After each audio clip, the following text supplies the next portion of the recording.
What's going on today's episode of What's Good in Riverside? I got a game changer when it comes to someone finding their side hustle and getting in a position where they got that salary 9 to 5, but they thought, hey, you know what? We got to find something new to make a little bit of money and to change their lives. You have to watch this. It is literally inspiring me to find a second hustle to change the game. So make sure you watch, make sure you subscribe, comment below, and this is one you're really going to enjoy.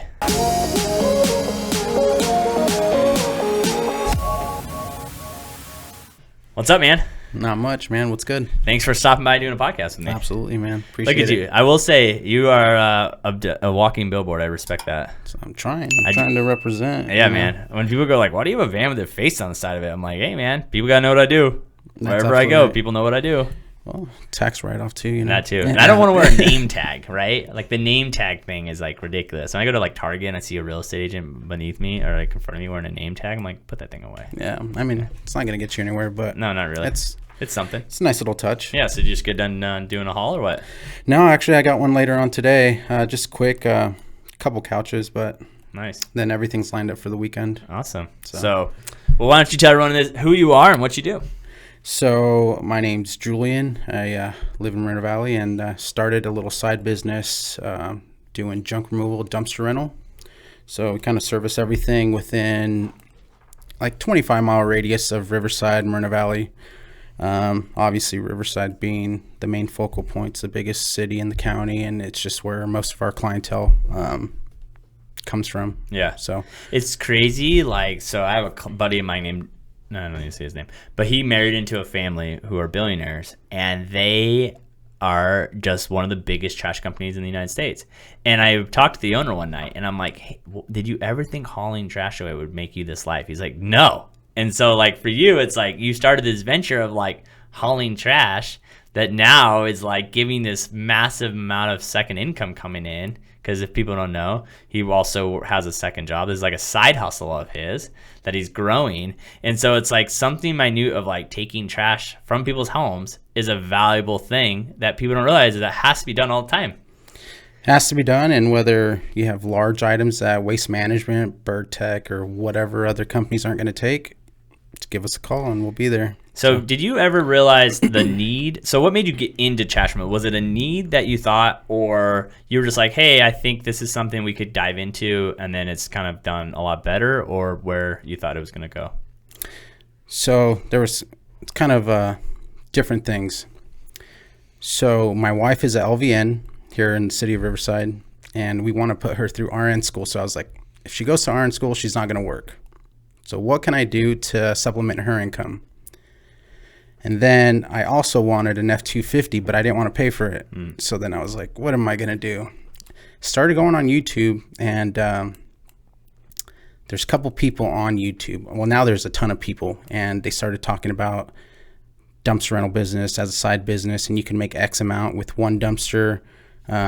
So shout out to Martin the Extraordinaire. AMG junk removal. So there's a couple other people, Ray's hauling, just watch their videos. And because of them, I was like, you know, I'm going to do some homework, see if the need is here in like the area, see how I can make it better. And then I realized it's like a $74 billion industry. And I was like, there's enough for everyone to go around. So that's kind of how I got started. We bought one trailer. And that thing was constantly booked, whether it was dumpster rental or junk removal jobs, and then just kind of spread from there. It's funny, like I always joke around, I'm like, man, I kind of wish I wasn't in an industry where everyone does social, because I feel like I could do what I do with any company. So like I think that's something you've done a really good job on social and SEO and those kind of things. That's like, who would think about running SEO and Instagram for junk removal? But it definitely works in this marketing, doesn't it? Definitely, and obviously the biggest player like Google, Bing, Yelp, all these companies are looking at SEO and keywords and all that. So when it comes to ranking higher, most people, I mean, you and I, we probably go on Yelp or we go on Google and type in plumber. Yeah.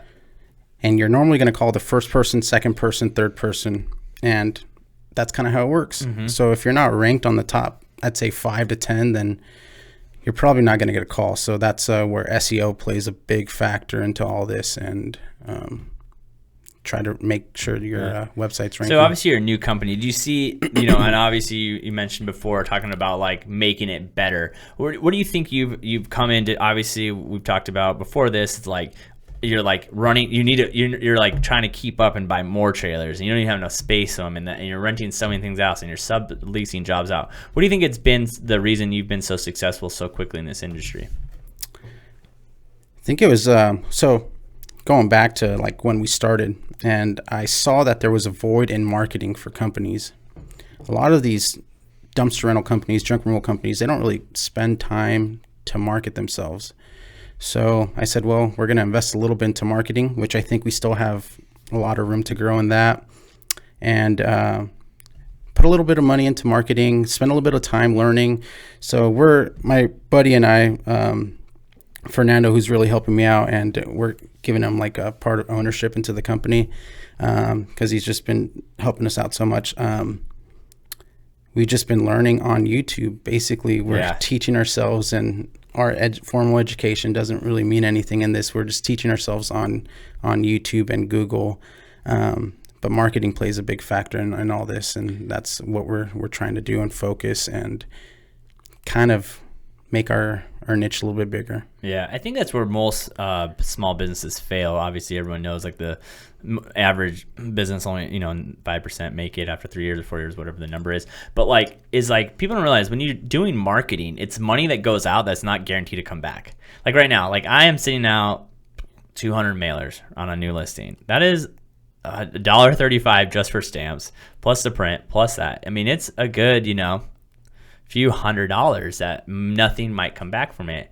And so like obviously being a new business, where were you like really focusing on your marketing? Because obviously print's expensive. So was it just digital you were working on, or just digital really? And even so, you basically can have a walking or driving billboard if you put logos on your trailers, but we were getting so much work, and we were just so busy that our trailers never sat long enough to even take them to get wrapped or take them to put graphics on it, decals. So I just ordered some, and they're sitting at home. They're sitting in the garage just because we haven't had time to put them on, which it's been a blessing for us. But so I mean, we're just digital basically. It's crazy. It's like I always laugh because obviously I'm in the real estate game, and it's hilarious like how it's so digital, and then people still think it's postcards. You know what I mean? I did look into postcards though, but once I went onto the post office and did EDM website, and how much it cost, dude, it's super expensive. I send out $5,000 a month up in Orange Crest, and I've been doing it for 6 months now, not one phone call. It's a lot of money. I mean, it's a lot of money to go out in postage. Print and postage is the most expensive thing you can spend money on. My nephew just turned 18, so he just got his driver's license, got his little truck going, and so I got a bunch of postcards. I bought some door hanger bags from Amazon, and I would print out a map, and I said, all right, go hit up this route. And I mean, I don't know if you ever did it, but he said he was done, and I mean, I haven't got a call from him. No. Yeah, right? So, I mean, luckily I didn't pay for postage, and he was just walking the route. But so I am trying to do that route too, but kind of need to know what areas have disposable income and you might get calls from. I mean, everyone could be a potential customer in this industry with junk removal. Everyone needs it, but a lot of people are going to call that have disposable income, and just makes it a little bit easier too. You might just like drive around and be like, hey, any house you see has tons of junk in it, go put something on the door. Tons of junk, or has a for sale sign. Yeah. I mean, that's... People don't realize, man, not every house, this is what I always love when people want to get into real estate, not every house I show or sell or show that are nice. There's a lot of houses in the Hemet, San Jacinto, Moreno Valley, Riverside, like... They're not all nice homes. There's some junkers that have tons of crap. I showed a house in Riverside. It was like someone died. It was a huge house, like 3,000 square feet, dude. Like I was like looking at, I'm like, this is like 7 truckloads of junk that someone's gonna have to throw away. That they're gonna call you. give us a call. Well, not everyone's like you though. You have your own van, Yeah. and I've seen that you've gone to clients' properties and loaded you've it up. done, you loaded And it I'm up. never doing it again. I did it once and never again. But you have the resources. I agree. To do And it. it was the worst thing I ever did. This is why it was terrible. The only reason I did it was it was Christmas Eve. So I was out on Christmas Eve in the rain, hauling junk away from properties that we just closed on because the renters left it. I had to go to the dump in the rain, guys, and my van stunk like the dump for like literally a month. It was awful. Never again. Yeah. I mean, if it gets wet, it gets real muddy. You don't know what you're driving into. I get stuck. A lot of people get stuck. Yeah. So that's the main reason why I got a 4-wheel drive truck. You have to. Because early in the morning, they kind of soak everything, gets nice and soft. So even in F250 4-wheel drive with some big tires, you still start spinning. You have to put it into 4-wheel drive to get it out of there. And especially if, let's say you got 4 tons in the trailer, that thing's just going to sink. So 5 tons, 6 tons, I mean, that's a lot of weight. Yeah. And you got to push it all the way back to where they're telling you and trying to get out of there. It's sometimes fun, but I mean, car washes get a lot of my money because I'm constantly washing my truck. Yeah, it tucks right off. So you obviously, this is your side hustle. So how have you been able to balance from your normal career? Because, there's a lot of people out there that have jobs, 9 to 5 or salary or things like that. And they're like, man, I just want like kind of the same situation you're in. Like, I need to make a little bit more money. Like, I need a little bit of side hustle. I need this. How have you been able to balance that between your career that is your, your main thing, and then now you're now sooner or later becoming your full business? So I'm in a fortunate position. So I have a dedicated home office. I have a take-home vehicle, and most of our drops, like when we talk to customers, our website says we're open 24 hours. So I'll answer the phone at any time. But our delivery periods are kind of between 4:30 in the morning and evening times or during lunch breaks. So if it comes to a dumpster rental, I'll either be at the dump. I'll be the first customer. I'm constantly the first customer. They open at 6. I'm there like at 5:50. So as soon as the gate opens, I'm the first customer. I'm delivering by 6:20, 6:30. If I have double deliveries, I can deliver by like 7:15. And as soon as I'm done with that, I'm back home and I'm working. If I need to deliver something during my lunch break, because I only cover like between a 20, 25 mile radius, I can normally get to places pretty quick. Most of our customers are in Riverside, Moreno Valley, so it's just a few miles down the road. As soon as I'm off, I'm either going to the landfill again or I'm delivering trailers. And then we normally do a lot of pickups between 6 and 10 p.m., either picking up or delivering again. So that's kind of how we're working it.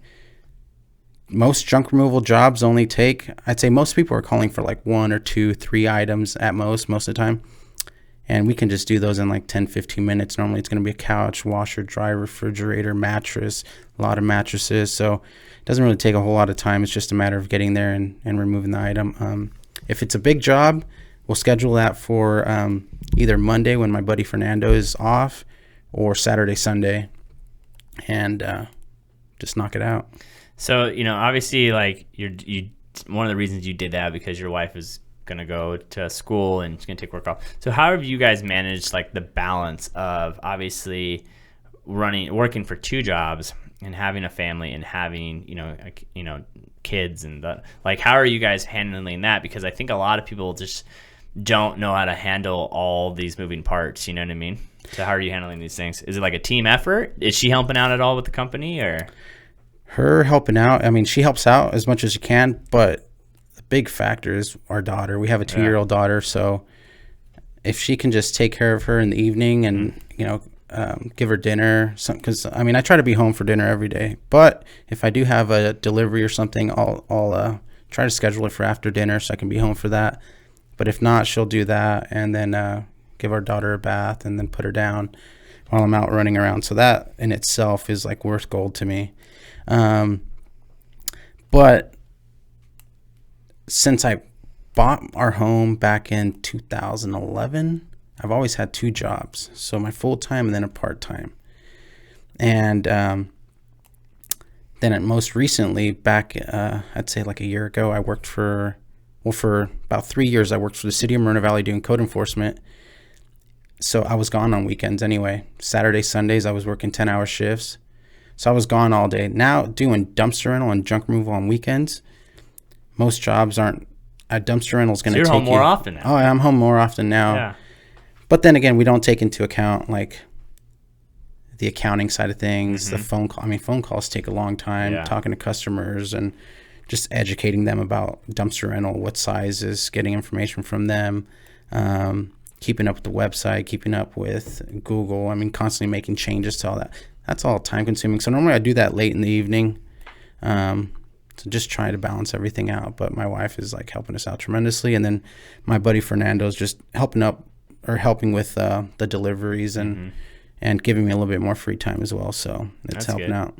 I know it's funny, like we were talking before the podcast, I get annoyed when people see me now, and you've followed my journey for a long time. You've seen the process I've gone, and it's like now I'm like, I need to hire a graphic designer, because like I sat down and tried to do something the other day, and I'm like, I wasted 45 minutes, and it came out terrible. I can't even do this. Like I gotta hire someone, because I'm so terrible at that, to free up more free time so I can do things like this.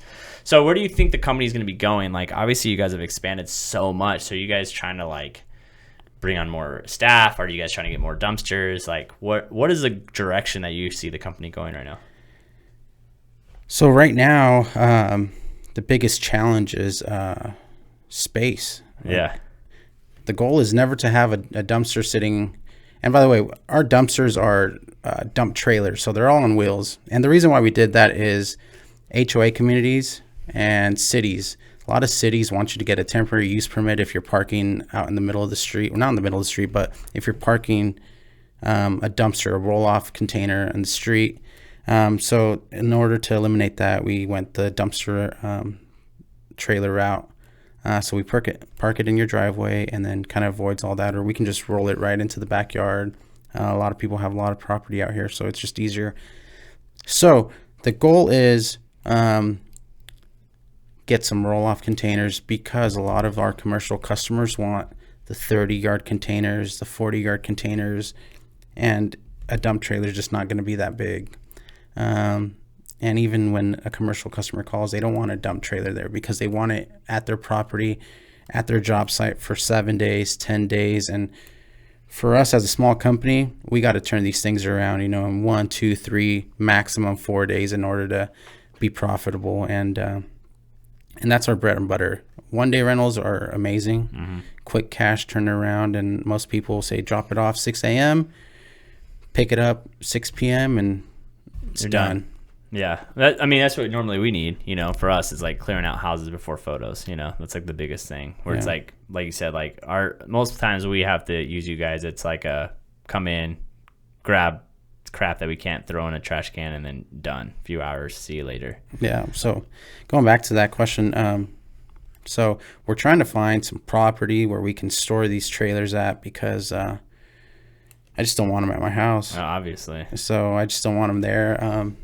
People are throwing all sorts of stuff in there. So really? I just don't want that, leaking onto my driveway or in the street, the gutter, and then having the city come down for having things rolling into the gutter. And I just don't want to deal with that. So find a property where we can store these, and then expand to some roll-off containers. Then we're going to figure out. You want to pick that up? Client? No, pick it up. That's our work phone. Pick it up. Pick it up. All right. Sorry about that. Oh, don't be. That's the things that people don't see. You know what I mean? Like, that's the things that people do not get when you're doing your own thing, is like when you're the only person and you are the like when you're like, I have to answer that call, because that call could lead to business, which leads to money. And money is the reason we do this. And that's the thing, is very hard. Like even now, like when I go on vacation, or I go with people that don't do what I do, when they work 9 to 5s, they don't understand, like, why are you taking the phone? Like, golf is I play golf. My buddies be like, can you play a whole round without taking a phone call? No, I will not. And I will skip holes if I need to, and I will walk down the fairway on the phone, and that's what I got to do. Like, I'm sorry, but like that call makes me money. And that's the thing that I get. I'm going to go rant for a second. That's the thing I hate when like people talk about business owners, right? Or like, 'cause it's like, you know what it took for this person to get to this position? How many calls, how many stress, how much this, how much that? And then it's like, oh, the owner makes way too much money. It's like, Oh, they need to pay their employees more. Oh, they need to give this. Oh, they need to give that. It's like, dude, you did not see how many stressful days and nights in bankruptcies and how are we going to figure this out and the ups and downs of COVID or whatever. And it's just like, for example, people see me now. They don't realize I lost $65,000 this week. They don't see that. They don't see that because making that post on Instagram isn't what people want to see, right? Me losing $65,000 this week, and then it's hard for me to say that because people already think I'm overpaid. But it's like I just put in months and months and months and months of work, and I made nothing, spending thousands of dollars that are in negative, and the stress level, and the phone calls, and this, and then for someone to be like, "Hey, we're just not gonna do this," and you're that like, your offer that yeah. So that's the thing, and that's the problem is that. So that's the thing that people don't see as small business. Oh, I want to start my own business. Great. You know how hard it is? People fail for a big reason because it's difficult.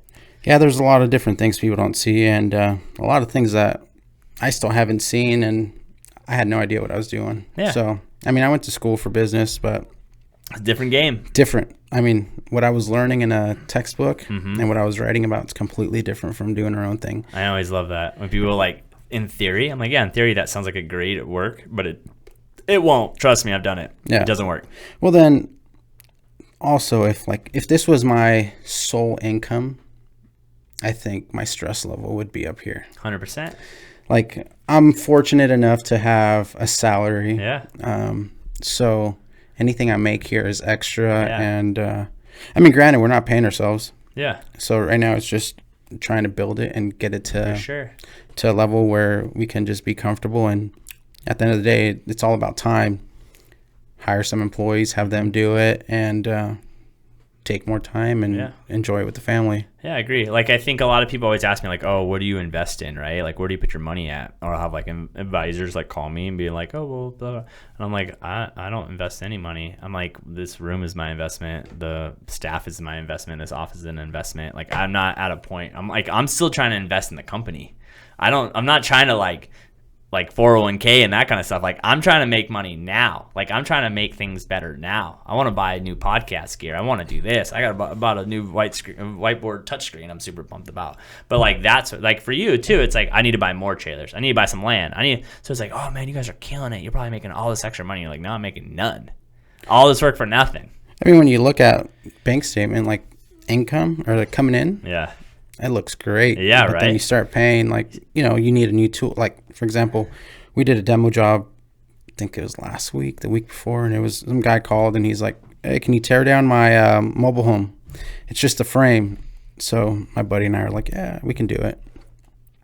Well, we didn't have the tools. So that means at some point we're going to keep needing those tools. So it's like, all right, now it's the time to buy these tools. And tools aren't cheap. No. So every little time that a new job comes up, new tools are needed. Got another call for a tree. I was like, I don't know how to cut down trees, so let me Google it real quick. I was like, well, I need a chainsaw. Obviously, I'm going to write these things off, but still, it's just, you got to buy all these things, and never ends. We'll see.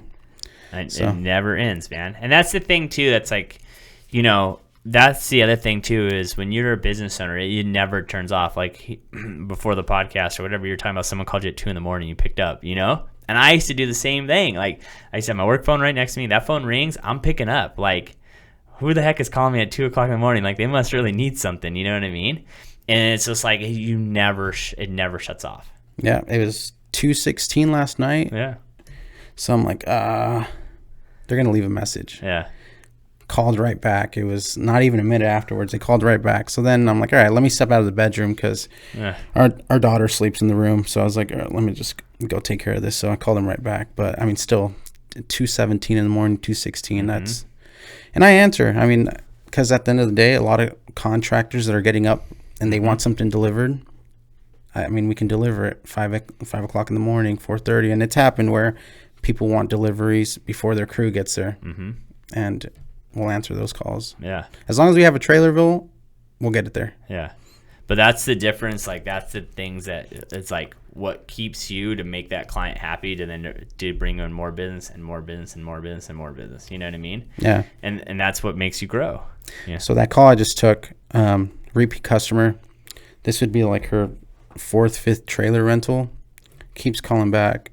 Spanish speaker, so there was a lot of educating, I guess, about dumpster rentals and junk removal. But after that, then she just calls and says, I need this for X amount of days, and how much is it? Send me an invoice, and then we just take care of it. But she keeps calling us back. And it's because, number one, she can call. I mean, she calls a lot. But I'm always answering, and I'm always taking the time to explain. And it's kind of like that customer service aspect that she likes, and the fact that I'm giving her the time and we're making it work. Yeah, I think that's the thing too, that that's like a hard growth spot, is like when you start getting so busy that then you have like assistants, and then like people want to talk to you, but you're like, I just don't have the time to talk to you. Like that person can handle it. And so then it's like that balance of like customer service but like being productive. You know what I mean? That's something I've always struggled with. Like I try to explain to my clients, like I'm the doctor and like everyone around me are nurses. Like when you go to the doctors, you mostly see nurses. The doctor comes in, checks your chart. Hey, we think this is wrong with you. 5-10 minutes. We're going to run you through bloods. We're going to do this. We're going to do that. And then on your way. And what people don't get is like, in any business, it becomes that thing where it's like you have all these little helpers around you, but like when something's bad, the nurse doesn't tell you that you have cancer. The doctor does, right? And that's why the doctor makes the most money. That's the reason. It's not because he's working harder. The goal is to get to the point where then like, you know, the major issues, the bigger the company gets, the bigger problems get, the more you have to deal with it. And that's why you make the most money. Yep. And that's why you're calling customers, telling them offers been canceled. Yeah, exactly. Right? Like deals canceled. Yep. Sorry. I know that's why I always say, like, anytime I'm in escrow, I'm like, you don't want to hear from me. And they're like, why? I'm like, if you're hearing from me, it's bad news. Like something bad's happening. You want to hear from Brittany. One, she's nicer than me. She's polite. I'm like, when I'm calling you, it's like, all right, we got something to deal with. Like maybe it's not death, but we got something to deal with right now. You know, cancellations or whatever. You know, right? Like we're doing a deal with your buddy right now, and it's like we got an offer. Sweet, okay, cool, we're good.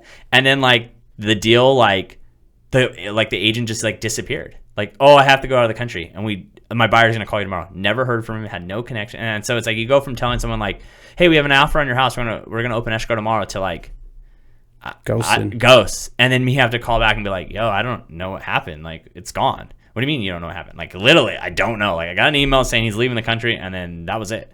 Never heard from the guy ever again. Never. And that's the things that people don't understand that happen, you know. And you got to explain it to them. Just part of the business, huh? Part of the game. Yeah. So for you, you know, obviously you are super busy. Do you think this will ever take over from your main job or no? Financially, I mean, the money's there, but then I start thinking long-term, retirement. I mean, I work for the state, and it's definitely nice. You give me a job there? Yeah, come on down. I don't have a college degree, so probably not. So it's nice. But obviously, any person working for government, I mean, unless you're the director of something or you've worked your way up, you're going to live comfortably, but you're not going to get rich. Yeah. And I think a lot of people that work for state service, whether you're in law enforcement or just any type of industry, you're going to be okay, just not going to get rich. And I mean, we're not trying to get rich. We're just trying to get my wife through RN school and then just keep this going as long as we can and be able to enjoy life. So I always talk about, and I've brought this up to my sister and a couple friends, I want to be able to retire because I can, not because I've hit the age to retire. So I think that always plays back in my mind. Yeah. I think that's the thing too, where it's like even my job, right? Like people go like, oh, you make so much money. I really don't. Like after I pay all my staff and I pay this office and I do all these things, after I pay all my taxes, you know, I do an okay living. For working 40 hours a week, every single week, and stressing the hell out 90% of the time, like I make a okay living. I'm not getting rich over here. But it's that thing of like, I'm playing the game I want to play. That's the reason I do this. Like the reason I do all the podcasts, because I enjoy doing this, right? I'm playing the game I want to play. So for you, like, what is it about? What transition have you felt in yourself since you've taken on this new business, right? Like obviously you're a salary state worker, like you said. Now that you've gone into owning your own business, has there been a transition in how you think or how you act or things like that? I mean, how I think is, I go to work, put in your 40 hours, and I'm making X amount of money, or I can take one phone call and it's going to take me 8 hours to do, and I can already make what I'm making that whole week. Yeah. Or sometimes that month, which is just mind blowing that doing junk removal or dumpster rentals. And the money's in junk removal because you can do 1 job, 2 jobs, 3 jobs, or do a demo job, whatever, and you're charging, you know, $1,000, $2,000, $3,000, whatever it is for do a property clean out. But I mean, the money's there, and it just when you start thinking about hours spent doing a job and hours spent working for your employer, then it kind of messes with your mind a little bit. And a lot of people in this industry, they're like, you know, they like to do things on their own terms. So it just gives them flexibility to do other things, and they can run dumpsters for 3 days or 3 hours in the morning, 2 hours in the evening, whatever it may be, and it just gives them flexibility to do whatever with their family. And I mean, the money's not bad. So my mentality, it's I can make more money if I just did this full time, but then I start thinking about benefits, medical, and retirement, Everything that no one thinks about, right? Like I'm like, I had to pay my own medical. You know what I mean? But in your industry, most realtors that, well, this is obviously my thought. Your perception. Yeah. I would assume most realtors don't retire like at 55, 60. I mean, because technically you can keep do doing this forever. Yeah. Honestly, like I was having that conversation with a guy named Doug Shepard, who's been a longtime agent back in like, I think he's like started in 1990 or something like that. One of my favorite dudes in the world. I learned so much from him. But we were talking about, man, when are people going to retire? He's like, what? Why would you ever retire, Adam? Like literally, yeah, you want to get to a point where you don't have to work anymore, but why would you ever turn business away? Like, I'll be frank right now. Actually, not right now, but like say a month ago, say the last year, I would take any listing because it's going to sell because the market's really hot, right?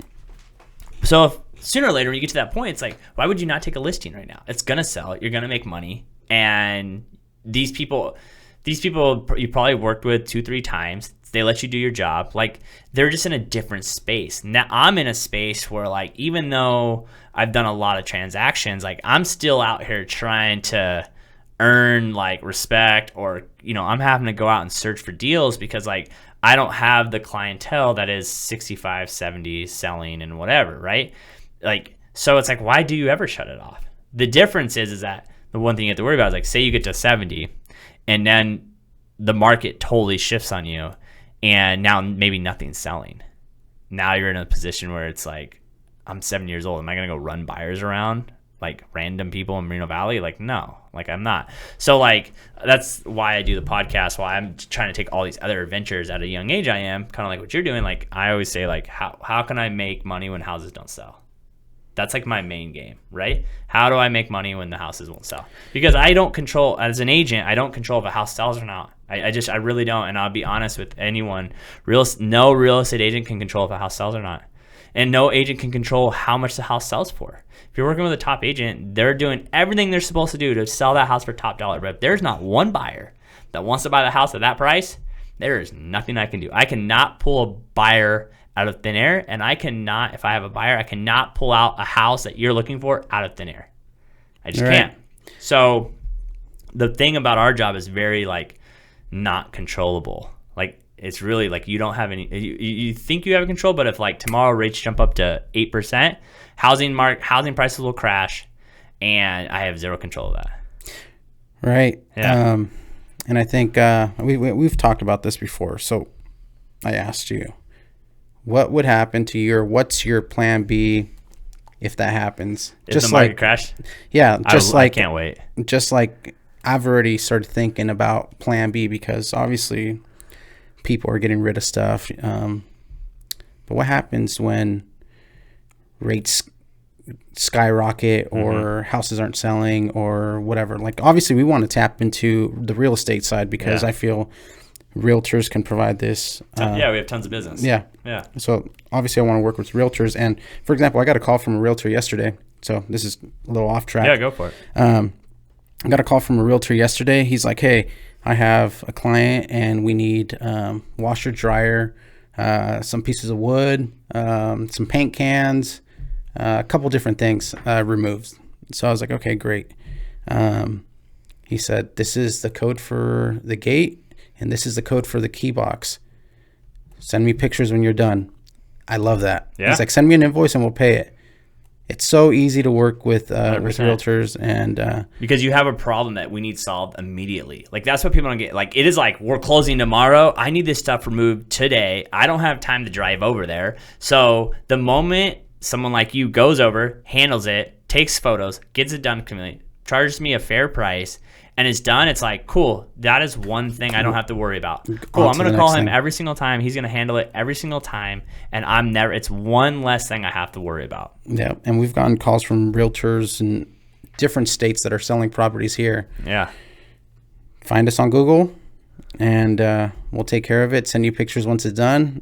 Respond back, oh no, take this too, and go from there. Just take Venmo, Zelle, invoicing, credit cards over the phone. No one cares. Doesn't matter. And then too, it's like what you're charging is like such a small percentage of what people are making in this market right now, where it's like, oh, $1,000. All right, cool. Like, it's done. Like, we don't really have a choice. Like, we got to get done. Yeah. You know, I think so. Going back to my plan B, if the world was a perfect world, I would love to coach people on how to grow their businesses. Honestly, like, I enjoy that more than anything else in this world. I enjoy coaching. I enjoy speaking. I enjoy having these conversations like we've had on and off this podcast. I enjoy whatever I think is out there. I think whatever business you have, I could grow it. I can grow anyone's business based on how I know how to do this. It's worked for me, right? It's the same after you figure out it's kind of the same thing for every business. You do this, you do that, you do this, and you do that, and then you make money. And I think you're completely unique from other realtors. Oh, for sure. Thank you. One, your marketing. You have your own marketing company. Yeah. So that in itself, I mean, that's gold. So if you're doing coaching and then you can tie that into helping others, then boom. That's the reason I'm growing the real estate business is the bigger the business gets, the more clout I have, which in the more clout I have, then people will pay me more money to hear what I have to say. That's it. Like, just like what you did on YouTube. You watch some guys that know how to do trash removal, dump removal, whatever, and then sweet. And then you've spoken about this, people calling you and being like, hey, how do you do this? And then you being like, okay, that's great, man, but my time is $250 an hour. If you want to pay that, great. If not, great. And then there you go. Now you're making money that way. There's so many ways to make money. Anyone who's poor right now, or you're not happy with how much money you make, the money is out there. You just have to go get it. You have to go figure out a need that is out there that you can solve. That is it. There is so much money in this world. The only reason you don't have it is because you are not solving a problem that people need. That's it. Go out and find, if you're great at one thing, if that solves a big amount of people's problems, you'll make a lot of money. That's why a ton of people, I mean, if you go on YouTube or anything like that, that's why a ton of people are starting mobile detailing businesses. That's why a bunch of people are starting pressure washing businesses. Yeah. That's why a ton of people are doing, solar cleaning. Every house has to have solar now. Has to have solar. New solar law, everything after 2020, any new build ever built for the rest of forever has to have solar on it. Exactly. So it's like, if you're thinking about that avenue, it's like, jump on it. Yeah. Go on Google and search solar cleaning. Now offer pressure washing into the mix. You just have to just do it. Yeah. That's it. The only thing holding you back is probably yourself and your thoughts. And it's just you just got to do it. I was talking to a guy last night, and we were talking about trying to get him to push his content on social. I'm like, dude, you got to start a podcast. This is what you got to do. Oh, what about this? What about that? And I'm like, dude, get out of your own way. Just get behind the mic and just do one. And I'm telling you, everyone thinks it's stupid until it works. We're all dumb until it works. The moment you told someone, hey, man, I'm starting a trash company, people are like, good luck with that. And then... Trash what? Yeah, right? What an idiot. Good luck with that, man. And then now all of a sudden it's like, oh, okay. I see you, bro. I see him. And then all of a sudden the funny thing is, we live our worlds on Instagram and Facebook, so it's or whatever. It's now if you go on a nice vacation, or you get that new truck, or you get blah, blah, blah, or you get a better house, or whatever, everyone's like, oh, man. Oh, I guess he wasn't that stupid. Like, no, I wasn't. It's just a matter of pulling the trigger and doing it. Yeah, it's just showing up every day, man. And, I mean, we're not going to get rich by this. Of course I mean, who knows? We might. Hey, we might make a little money. A little bit. But it's like we have to grow it to that scale where money's flowing in like that. And obviously, the bigger you scale, the more money that's going to go out for expenses and workers' comp. Yeah. And, I mean, that's the other thing, too. People who think, oh, I'm just going to grow and it's not going to cost me more money. Like, the more you do, the smaller margins get. That's what people don't understand. Like for me, like it was like, okay, now I want to have my own office. Okay, that office is $60,000 a year. Okay. Then it's like, I need a full-time assistant. That's another $60,000. Then I have to have a videographer. That's another. I got to buy all this podcast gear. Like, so it's like the more you scale, the more the money goes less as far, because now you have to have an assistant. You have to have this person. I have to have all these people to make my world go around, because I personally don't have the time in the day to do it. You know what I mean? Because you're out there putting out fires. I'm out there putting out fires. Like, you know, our jobs are only to meet new people. As a business owner, is meet new people, bring in the business, and then handle the fires that come up. Because you're the one getting a call if someone's supposed to show up at 9 and they're not there. Yeah, well, there was one thing that you said back, we were talking, a couple of weeks ago. Yeah. And you said, my job is to, you said it was like 3 different things. Oh, 3 rules of business. Yes. What was that? Rule number 1, people have to know what you do. Literally, Adrian, my videographer, he's like, yeah, I told someone your rules, 1, 2, 3. He's like, I've only heard you say it like a million times. But it's funny. Like, we were talking about Gary Vee, right? I have followed Gary Vee since I first got into real estate. 6 years now, 7 years. 6 or 7 years. He says the same things he was saying 6 years ago. I'm saying the same 1, 2, 3 rules for the last 5 years. And it's the same thing. There's no magic sauce. There's no this magic algorithm that is going to make you blow up. You know what I mean? Like, it's the same thing. Rule number 1, people have to know what you do. And the problem is, most people make the mistake on rule number 1 is they don't get enough people to know who they are that have the problem that they solve. The reason I got into housing, because everyone needs a house. Everyone is a client to me. I can literally run into anyone, and they have to live somewhere. Right. That's the only reason I got into housing. I don't even own a house myself. Right? And I might never own a house. Isn't that funny? I might never buy a house. Well, I mean, if you stay here, you just walk right down. I'm trying to move closer. I'm trying to move the apartments right by the building. The reason I don't own a house, because time and less stress for me is super important. So, like, I want to walk 10 minutes to my office every day. I don't even want to get in my car. So it's like, unless I can live in this small little niche around my office, I'm not going to buy a house unless I get married and my wife makes me. Because then, I don't really have a choice. You know what I mean? So then 2, people have to like you. They have to like your company. They have to like what you do. They have to like your service. They have to like what you put out there, your brand, whatever. And then rule number 3, you have to actually do business, taking every single phone call, like getting people back quickly. Like how many people would you have not closed when you talk to them, if you weren't able to explain what you do? A ton of them, right? Most of them are first time dumpster rental. So clients. Then when they speak to you and you're like, yeah, okay, this is how it works. This is the process. This is how much it normally costs. They're like, oh, okay, this guy knows what he's talking about. He's not trying to scam me. Same thing with like any job. People do 1 and they'll do 2, but they'll never learn their craft well enough. So when you get to 3 and people start asking you questions, they don't even know how to answer them. So like 3 is like the most important one that most people don't do 1 and they don't do 3. They do 2 well. Most people are likable. We like most people. Yeah. But like, if we were friends outside of this and I didn't know you did trash removal and I'm a real estate agent and then I go hire someone else and then you're like, yo, dude, like I do that. I'm like, you do? I would have hired you. I didn't know you did it. Right? Exactly. And so that's the thing that people don't get. That's why people screw up on social media. Yep.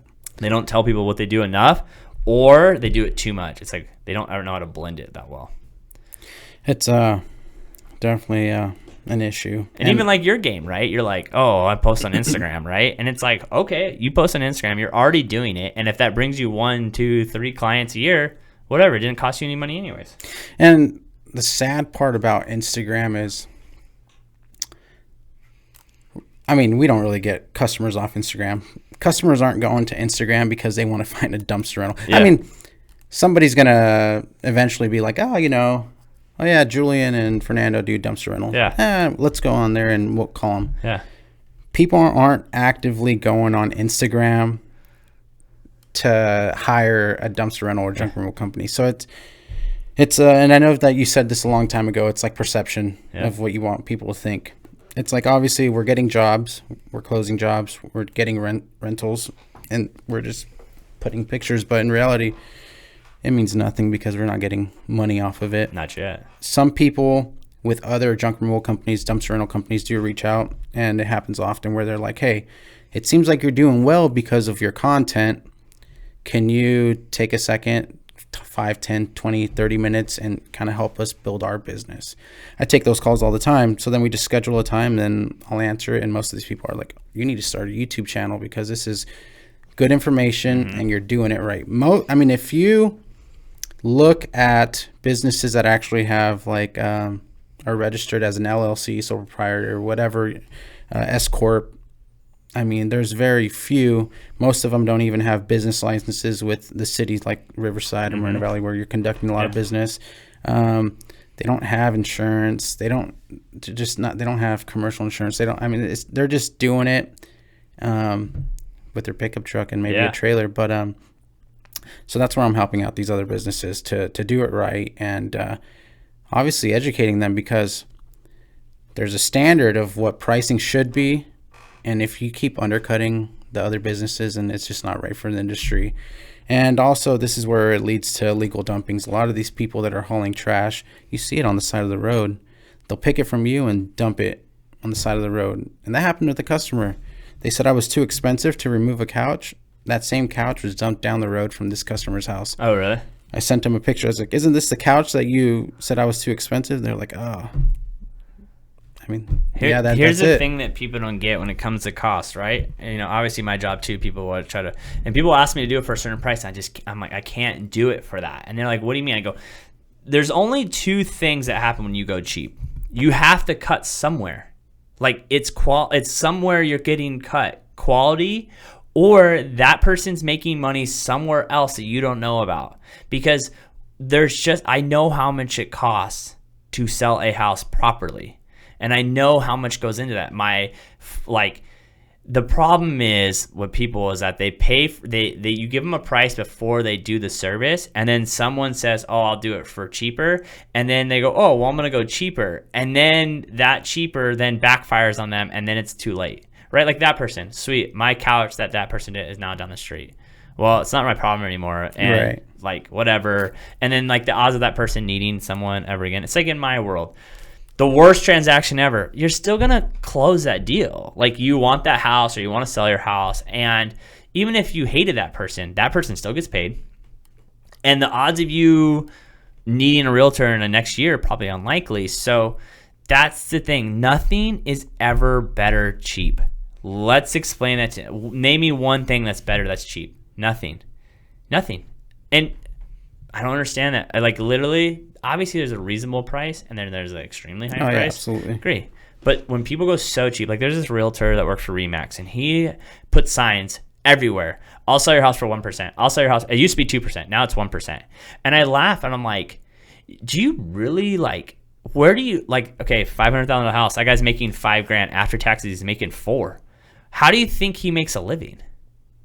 How do you think that guy makes a living doing this?